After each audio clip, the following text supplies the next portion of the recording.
You guys have sent me your FPL drafts, and in this video I am going to rate them. A couple of these need a boatload of changes, and the others are getting very close to what I would deem the perfect game week 1 draft. So you're going to want to make sure you stick around for this one. Make sure you do drop a like. We're aiming for 200 in this video. I know you legends could do that, and if you can, smash the subscribe button. I am always massively appreciated. So without further ado, let's get into this first draft. So as always, I will put the username of the manager that I sent it through above my head here. Thank you so much for sending over your team. First up, we have the Darwin Nunez draft, a player that hasn't really been in any drafts that I've rated so far. And this draft I actually do quite like the look of. So as always, I've put a pros and cons list to this specific draft. And first up, what I do like about this draft is the defensive coverage in the top teams. You have the Arsenal coverage in Ramsdale, Luke Shaw for Man United, Stupinan for that Brighton coverage with those opening 3 fixtures, and Trent Alexander-Arnold at that top price of 8 million. And also you have Reece James on the bench, which we're going to come on to, with also the Newcastle coverage. So you've got good investment in that defence, which I think is quite important. Now, we know with Onana signing for Man United that things could change with everybody's drafts. I do think if Onana comes in at 5 million, the opportunity to save a little bit of cash, go for Onana as your goalkeeper and maybe Gabriel as your 5 million defender, is going to actually shave off 0.5 million rather than the combination of Luke Shaw and Ramsdale. So that is definitely one to consider once we get the price of Onana. What I also do like about this team, the double Arsenal midfield of Martinelli and Saka. I think Martinelli is kind of sneaking under the radar a little bit. He was one of the most impressive Arsenal assets from a value perspective last season. And if Gabriel Jesus is going to stay in this Arsenal team as we are expecting, we know that enhances Martinelli as an option, as the underlying stats shown last season. We will come on to that in future videos. So I really like the combination of both Saka and Martinelli. You've also got obviously the investment in Liverpool's Szoboszlai. I'm going to come on to that a little bit later. Mitoma, we know with the fixtures of Brighton, are fantastic as well. And what I also do like about this as well is the early investment in Darwin Nunez. That could be a bit of a negative, but for me, I do think that Darwin Nunez is going to be getting some significant game time in this Liverpool team. The way that they are recruited, I think, is actually a strength for Darwin Nunez, not necessarily for Gakpo. I think Gakpo is much more of that false 9, picking up the ball, driving with it. I think Darwin Nunez is very much required of players around and created opportunities for him. And with the signing of McAllister, Szoboszlai, Trent moving into the midfield, this is geared towards a Darwin Nunez start for me. And I really think if you go early on Darwin Nunez, I'm a real big fan of it. But of course, we need to see something in pre-season. Now, what don't I like? Actually, too much invested in the defence. I don't think you need the Reece James investment alongside the 3 that you have in the team. I don't think it's necessary, especially when you're going for a front 3 as well in this team. So personally, I would either say, are you going for James or Shaw? Downgrade one of them, and I think James is the answer because he is currently injured in pre-season. Bring that down to either a 4 million and save yourself 1.5, or go to a 4.5 million. And right now, my pick of the bunch would be Levi Colwill at Chelsea, with the injuries to both Badiashile and Wesley Fofana. Also with Botman, I'm a little bit worried about him at 4.5 million. Big ownership at about 30% ownership. His price could fall because realistically, the fixtures for Newcastle are rubbish. And if another 4.5 million hits the ground running, some FPL managers may move away from Botman. I'd rather pick him up in game week 6 when the fixtures are actually good and I'd play him. That's an opportunity to buy Botman then. Ferguson, we've touched on this in previous videos. I need to see more from him in pre-season to suggest he's worthwhile being in a front 3. Yes, I do think he will get decent game time, but is he actually going to get consistent game time where we can rely on him? That is going to be the big question. So I'll be a little bit worried about Ferguson. If you want to free up some funds, bring that down to 4.5 million as a forward, maybe a Cameron Archer if he was to get that move.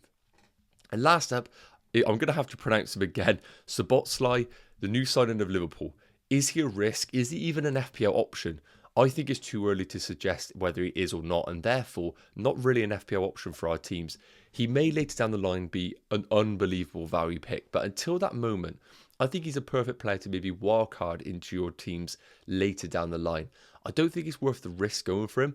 I would much rather, with some of the savings that I've given you, upgrade him to a Phil Foden or a James Maddison, who we know is probably going to be a better value FPL pick. But thank you so much for sending over the team. Those few changes I think can elevate this team to a really well-rounded Game Week 1 team. Next up is the 4-5-1 draft. This has started to make moves in the community right now, and I understand why for a lot of FPL managers. I think the general consensus in the community is that the forwards are actually really not offering much value right now. We could have the value picks of the game in Enquiries, Darwin Nunez, to name a few, but at the time of recording right now, we have so many proven assets in the midfielders, and some would argue in the defence, to suggest, why don't we just pump all the money in those two areas and simply just have Erling Haaland as our #1 forward?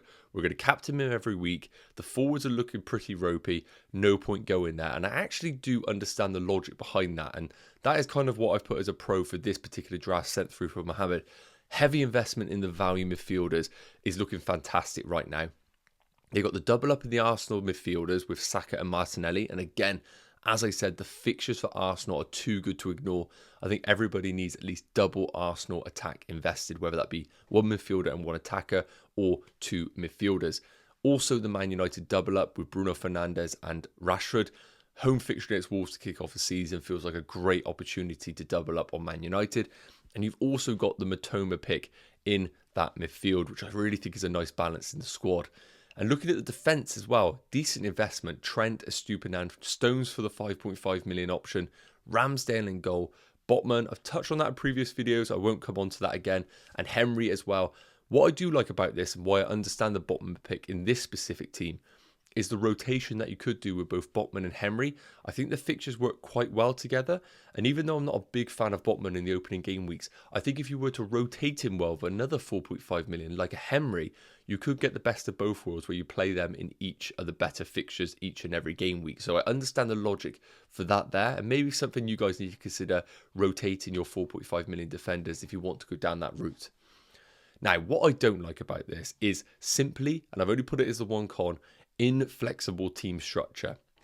So it isn't the end of the world if we were to get a situation where Nkunku, Darwin Nunez, Gabriel Jesus went absolutely mental in the opening game weeks and you simply had to own them.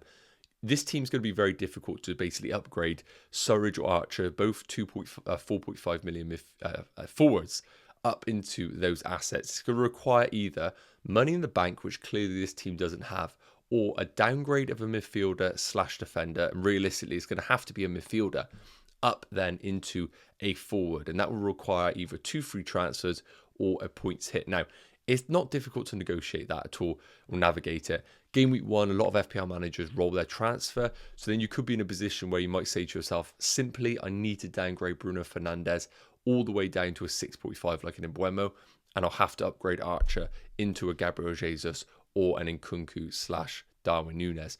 So it isn't the end of the world, but what I don't like is it is very, very kind of tunnel vision on how the formation is. You have to play 4-5-1 every single week, and you don't have that flexibility to dip in and out of teams. Now, of course, an early wildcard is always on the cards, and you could just simply activate your wildcard if it really didn't go the right way, and the formation to own was a 3 forward.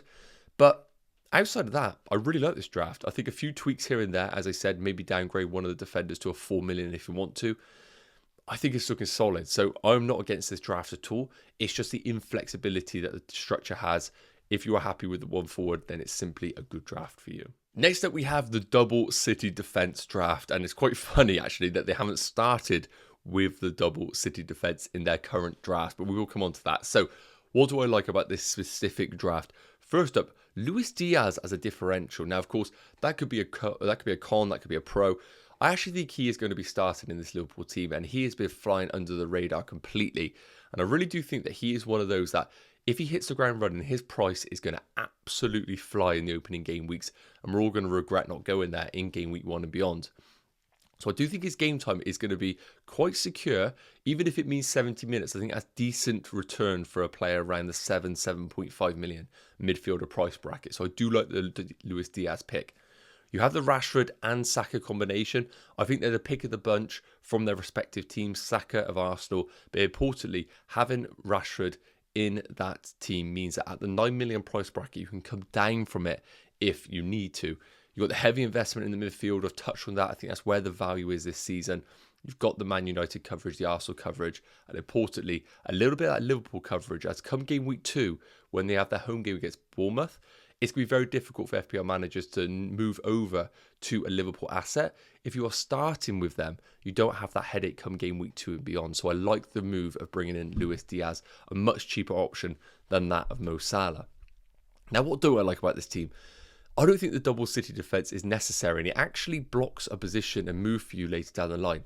The Stones and Akanji combination, first and foremost, I do think their game time is going to be quite secure.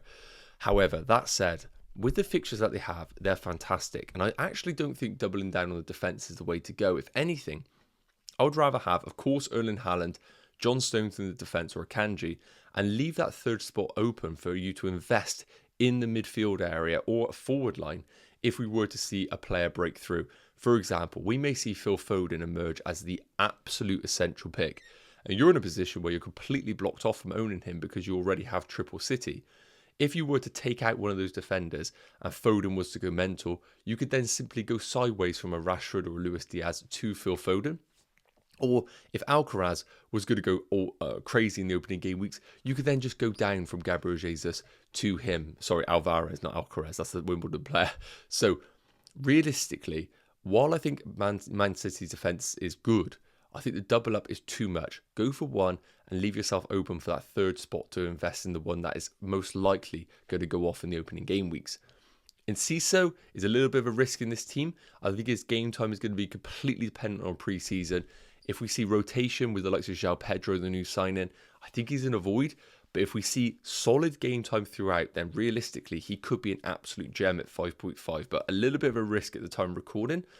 And of course, no Trent. Now, this one, of course, is split in the community right now. Some view 8 million as amazing value, some don't.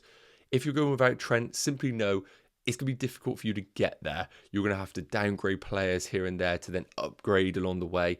I think if you go without Trent, you simply say to yourself, I'm going without Trent until I wildcard come game week 5 or 6. So I like the draft. I think with those few tweaks, you could have a really good draft. But it's worth noting, without Trent, you are basically saying you're going without him for the long term until you wildcard. And last up, a draft that I really haven't seen a lot of is the double Newcastle defence, specifically the ownership of Trippier. Now, he's over 30% owned, but when I actually get the draft sent through from you guys, I actually don't see many Trippier picks at all. So it is very interesting to know who is picking these Newcastle defenders. So first up, what is a good thing about this draft? Well, having double Newcastle defence is actually a massive differential. Last season, managers were going in on the double Newcastle defence. Some were going for the triple up. But with the opening fixtures that Newcastle have been very difficult, I think a lot of us think that they really aren't going to hit the ground running. They're going to struggle to pick up clean sheets. However, if they do continue on the trend of posting really good underlying numbers, picking up clean sheets along the way, those managers that not only have one Newcastle defender, but two, are going to be flying in the opening game weeks, because simply not many FPL managers are going to have the double up at all. So if you are bullish on their defence, then this is probably the best differential strategy that you can go by. This will be better than owning any sort of one crazy player. The double up in Newcastle defence will give you crazy rank in the opening weeks if we were to keep clean sheets. I'm a little bit about the defensive opportunities though.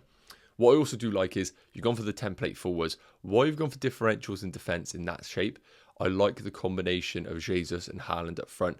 I haven't touched on it, but I think this is the best combination for a front two. Haaland is essential, and Gabriel Jesus gives you that ownership in the Arsenal attack, which seems essential right now with the fixtures that Arsenal have. But importantly, being priced at 8 million, if Nkunku, if Darwin Nunez were to go off, you could downgrade from Gabriel Jesus. If that was to be someone like a Ferguson, it's going to be very difficult for you to go up from that 6 million price bracket to those 7.5 or 8 million forwards. So I like you just going for the second most expensive forward and then just coming down to any of the other options in the game. Now, what do I like about this? Well, first and foremost, you have a weak bench. 4 million, 4.5 million forward, 4 million defender.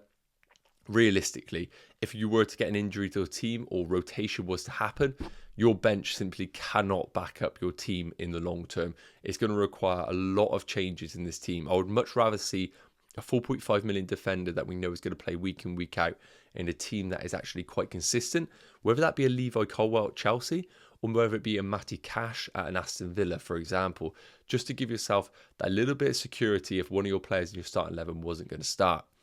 I think you have one too many Brighton midfielders as well. I like March in isolation. I like Matoma in isolation. I don't like the March, Matoma, Gross. Now, similar to the Newcastle defence, if Brighton were to go off, every FPL manager will have at least one Brighton. I can guarantee you nobody will have a triple Brighton midfield like this team here. So if they were to go off against Luton, then this draft here could simply be #1 in the world come game week 1. I really do believe that. If Newcastle were to keep a clean sheet and Brighton were to go off, this team here could be game week rank of 1, because I just don't see anyone else having this combination here of Gross, Matoma and March. So I really do like it, but for me, it's too much of an investment, because beyond this fixture, I think you're going to look at it and think, why have I got triple Brighton? And because of your bench, you're simply going to have to field triple Brighton midfield each and every week. Last up, I think it's better value than Trippier. I've covered this in previous videos. 6.5 million for Trippier with those opening fixtures. Although he's a fantastic FPL option, I simply can't justify it. Knowing that at 1 million less, I can get Luke Shaw, John Stones. 1.5 million less, I can get Gabriel, Pedro Porro. I just can't see myself investing in Trippier, and I don't think you guys should be either at that price point. Again, it's just because of the other options available in the game. And with that 1 million that you could save, you could then invest that in your bench and just improve the overall quality of the squad, which I think is much more important than owning Trippier. Yes, guys, okay, so that's going to wrap up today's video. I really hope you enjoyed me rating your FPL drafts. If you want your draft rated, head over to my Instagram account. Link is in the bio. DM me. Need to make sure you're following and subscribing to the channel for me to do so. And I will be doing many more of these videos between now and that game week 1 deadline. So that just leaves me to say, make sure you do drop a like on the video. Make sure you do smash the subscribe button. And I will see you in the next video. Take care. Cheers.